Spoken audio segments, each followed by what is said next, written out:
I told my mom in a panic, expressing that the guy would not leave. My mom told me to stay put in their room and keep the bedroom door locked. She said they were calling the police. My mom saw him. When I didn't see him, they asked the manager which employee matched the description of the delivery guy I described. He said that would be Phil, who was currently out doing a delivery. This story is from the year 2015. After explaining the whole scenario, he said there's no way that would be Phil and asked us to leave the premises. Long story short, my parents made a big scene in the pizzeria, and they said they would never give them our business again. We went to the car and waited in the parking lot. We waited for almost an hour, and when he never showed up, we left. My parents thought it was because the manager called or texted the employee, which caused him not to show back up, but who knows? My parents contacted a few lawyers who ultimately didn't take the case due to a lack of solid evidence, stating it would be a waste of time, basically.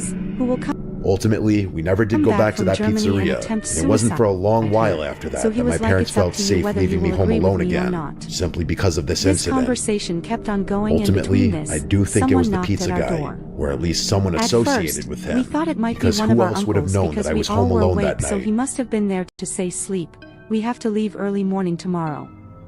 We all stopped laughing and pretended as if we were sleeping. So in the meantime, someone knocked on the door again, and when he opened the door, there was no one. There was not a single person, and it was a Idaho. Silence. My parents had just retired and built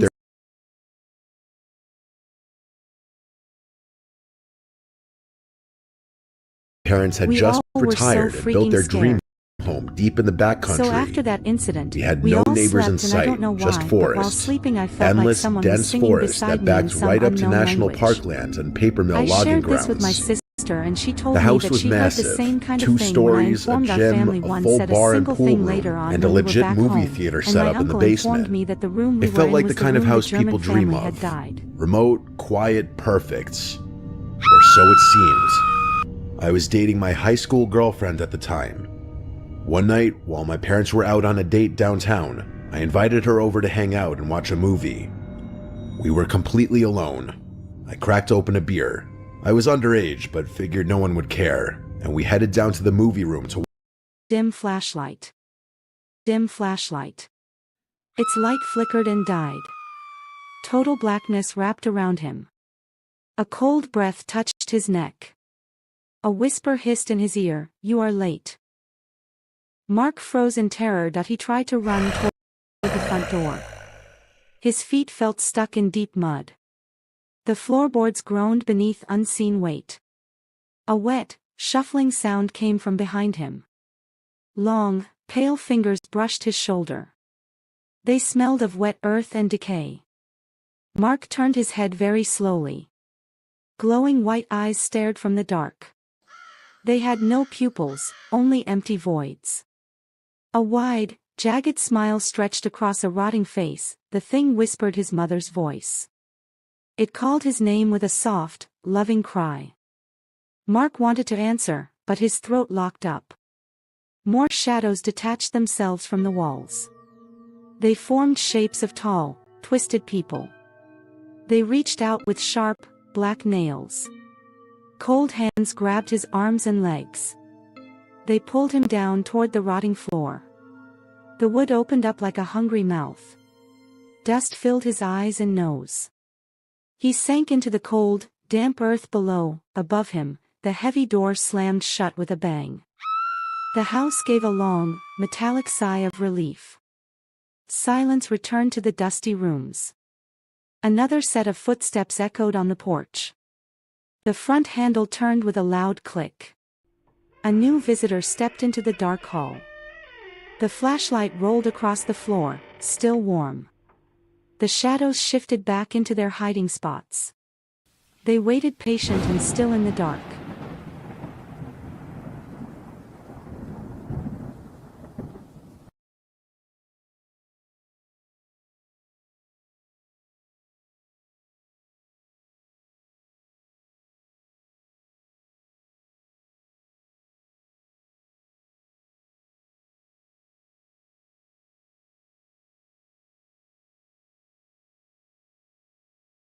The locked hospital room.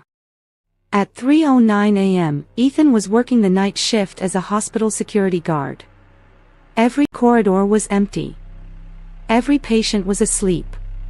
As he walked past room 306, he heard someone knocking from inside. 3 slow knocks. Knock. Knock. Knock. He checked the patient list. Room 306 had been empty for 12 years. The room had been sealed after a fire. No one was allowed inside. The knocking came again. Then a woman's voice whispered through the door. "Please, they're still in here." Ethan called the head nurse. She arrived, looked at the door, and turned pale. "Don't answer," she whispered. "But someone needs help," Ethan replied. The nurse grabbed his arm. "There hasn't been anyone in that room since the fire." The lights flickered. The knocking became louder. This time, dozens of hands seemed to be striking the door at once. Bang! Bang! Bang! Then, suddenly, silence. A soft voice spoke from the other side. "They've gone now." Before the nurse could stop him, Ethan unlocked the door. The room was spotless. No bed. No furniture. Just white walls. He stepped inside. The air was freezing. Behind him, the door slammed shut. The lights went out. In the darkness, dozens of people inhaled at the same time. A match flared. For a single second, the room was filled with burned patients standing shoulder to shoulder. Every one of them stared at Ethan. Every one of them smiled. The flame went out. The lights returned. The room was empty. The door opened by itself. The nurse was gone. The hallway was gone. Instead, there was another hospital corridor. Long. Silent. Every room door slowly opened together. Inside each room stood a patient. Motionless. Watching him. At the end of the corridor, a woman in a burned hospital gown whispered, "You're on our floor now." The next morning, security footage showed Ethan unlocking room 306.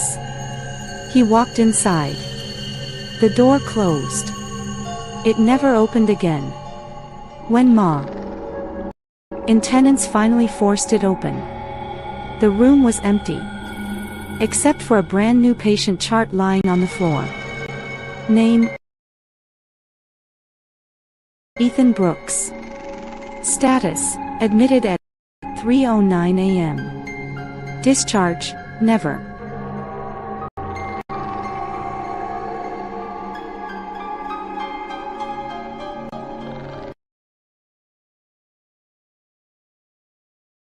Automatic thread, নিখুঁত মাপ এবং দীর্ঘস্থায়ী RFL GI fittings, 100% galvanised iron দিয়ে তৈরি।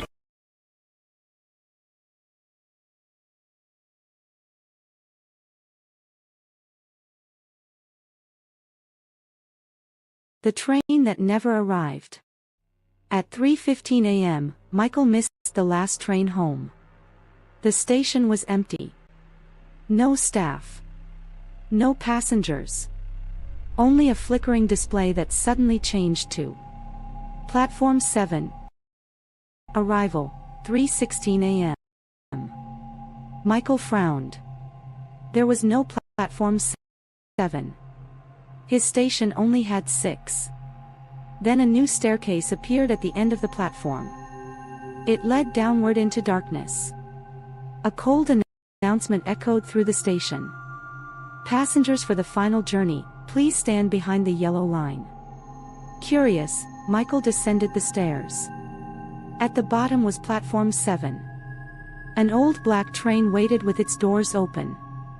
Every seat was occupied. No one spoke.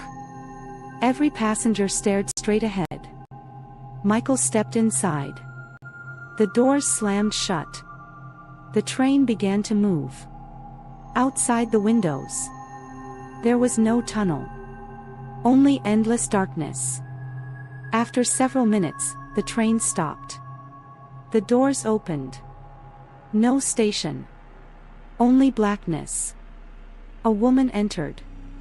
Her clothes were soaked. She sat beside Michael without looking at him. Then she whispered, "Don't let them know you're alive."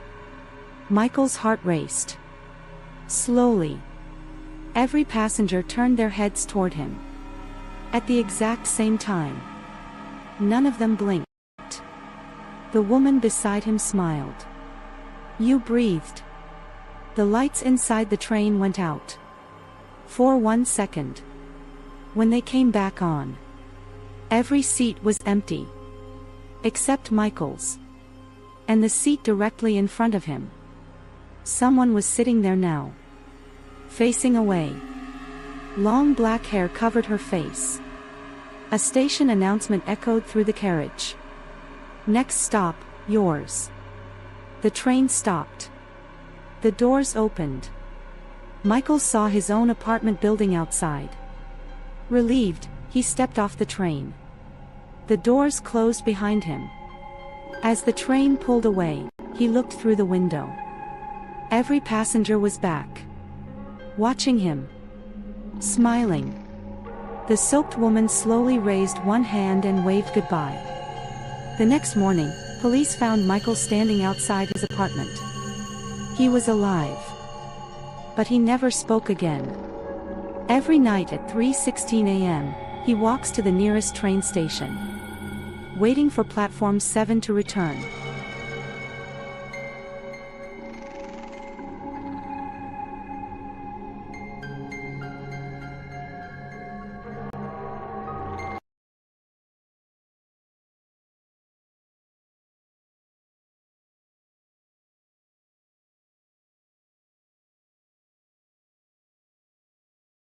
The breathing in the closet. At 3:27 a.m., Claire woke to the sound of breathing. Not her own. Not outside. Inside her closet. Slow. Deep. Steady. She stared at the closed closet door, telling herself it was the old house settling. Then the breathing stopped. For a moment, there was complete silence. A soft voice came from inside the closet. "Are you asleep?" Claire pulled the blanket over her head. She didn't answer. A minute later. Tap. Something gently tapped the inside of the closet door. Then again. Tap. Tap. She grabbed her phone and switched on the flashlight. The beam landed on the closet. The door was still closed. The breathing returned.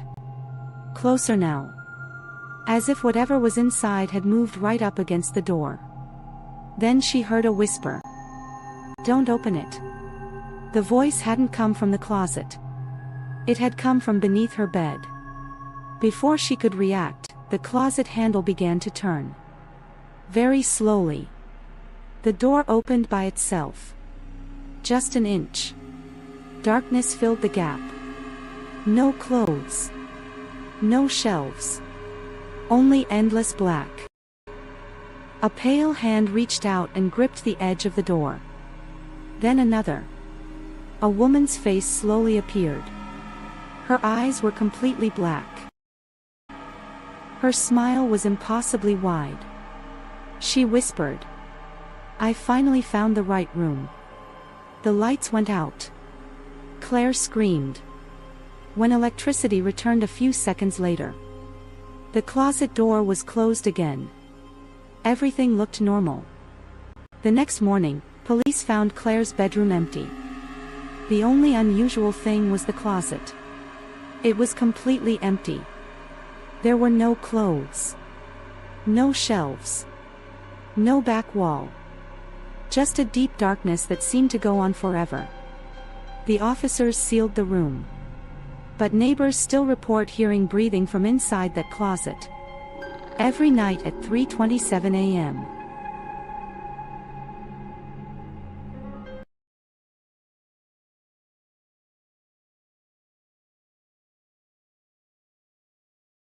The last room. When Adam rented the old house, the landlord gave him one rule. Never open the white door at the end of the hallway. There isn't a white door, Adam replied. The landlord stared at him. There will be. 4 weeks, there wasn't. Then, one night at 3 a.m., Adam woke to the sound of a door creaking open. He stepped into the hallway. At the very end stood a white wooden door. Fresh paint. Silver handle. It had never been there before. The next morning, it was gone. Every night after that, it returned. Each night, it was closer to his bedroom. On the 7th night, he found it directly across from his bed. A faint light leaked from beneath it. Then came a knock. Not on the door. From inside it. 3 slow knocks. A woman's voice whispered, "Please, don't let me out." Adam stepped back. The voice began crying. "I opened it, and now it wears my face." Silence. Then another voice answered from behind the same door. This one sounded exactly like Adam. "Don't listen to her." His blood ran cold. The handle turned. Very slowly. The door opened just an inch. A single eye looked through the gap. It wasn't human. It was far too large. Completely black. Watching. Waiting. Adam slammed his bedroom door and locked it. He stayed awake until sunrise. Morning came. The white door was gone. Relieved, he packed his belongings and left forever. Months later, the house was rented again. The new tenant asked the landlord, "What's that white door at the end of the hallway?" The landlord looked confused. "There isn't one." The tenant smiled nervously. "There is now." And somewhere behind the freshly painted door, someone knocked 3 times. From the inside.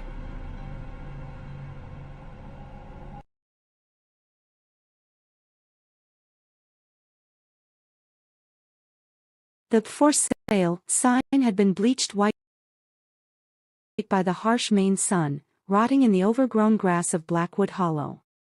For Caleb, a city developer from Portland, the isolated 19th-century Victorian was a steal. The house was a quiet, rotting relic of the past, untouched by the modern world and devoid of cell service. He bought it instantly. He spent his first evening sanding the old, splintered floorboards in the foyer.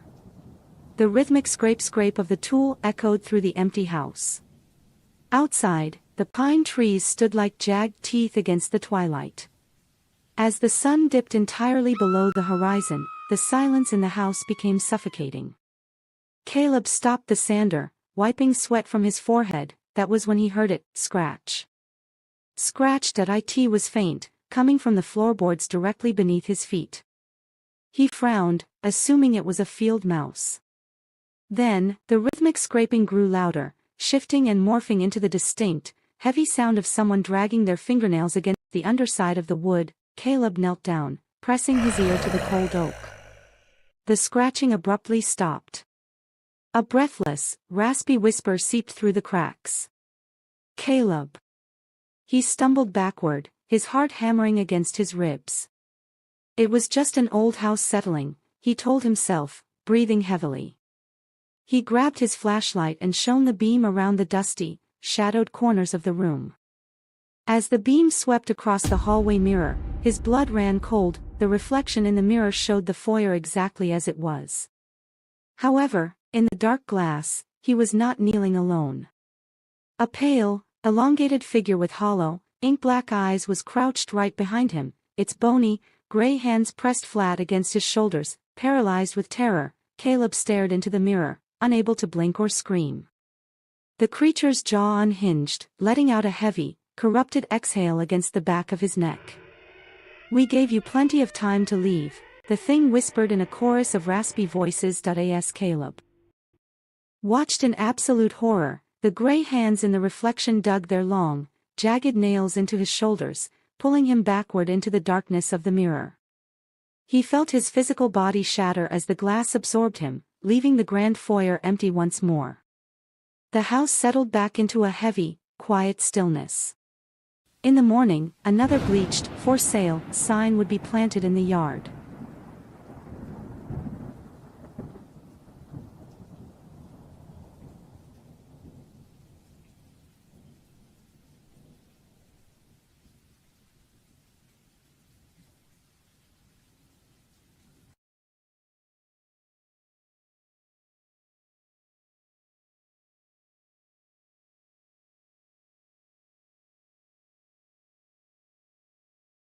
Thick, unnatural fog blanketed the quiet suburb of Salem, Massachusetts, obscuring the historic colonial facades. Arthur stood on his wraparound porch, staring into the impenetrable gray mist. It had been creeping toward his property since midnight, carrying a damp, earthy scent that smelled like a decaying forest floor. He clutched his steaming coffee mug, telling himself it was just an unusual New England autumn weather pattern. But the temperature had dropped exactly 30 degrees in 10 minutes, and the local streetlights had flickered out one by one, leaving his block in absolute darkness. He took a sharp step back as a wet, heavy thud echoed from the roof directly above his head. Panic flared in his chest, so he quickly retreated inside, locking the heavy wooden front door and deadbolting the frame. The silence inside his home was deafening, save for the sudden, erratic ticking of the grandfather clock in the foyer. Arthur turned around and froze. Standing at the far end of his living room was a figure draped entirely in ragged, colonial-era cloth. The intruder's face was obscured by an oversized plague doctor mask, its hollow black eyes fixed upon him. A guttural, agonizing screech pierced the air, violently shattering the glass windows throughout the first floor and sending shards of jagged ice across the hardwood. The entity didn't walk, it glided forward with unnatural swiftness, leaving muddy, blood-red footprints. Arthur bolted toward the staircase, his heart hammering against his ribs like a trapped bird. He sprinted up to the second-floor master bedroom and slammed the heavy oak door shut, barricading it with his dresser. Outside, the creature's slow, deliberate footsteps ascended the stairs, getting louder and more agonizingly rhythmic with every passing second. Arthur desperately dialed 911 on his cell phone, but the screen showed absolutely no signal, displaying a terrifying, static-filled screen instead of his standard carrier. A series of violent scratches echoed against the bedroom door, followed by a sinister, whispering voice calling his name. It wasn't the voice of a human, it was a demonic, mocking echo of his own deepest, darkest fears. Suddenly, the scratching ceased. An agonizing quiet reclaimed the hallway, leaving Arthur gasping in the suffocating darkness. The floorboards beneath him groaned loudly. Before he could react, cold, skeletal hands ripped through the hardwood beneath his feet, pulling him violently downward. He screamed as the abyss of his own basement swallowed him whole.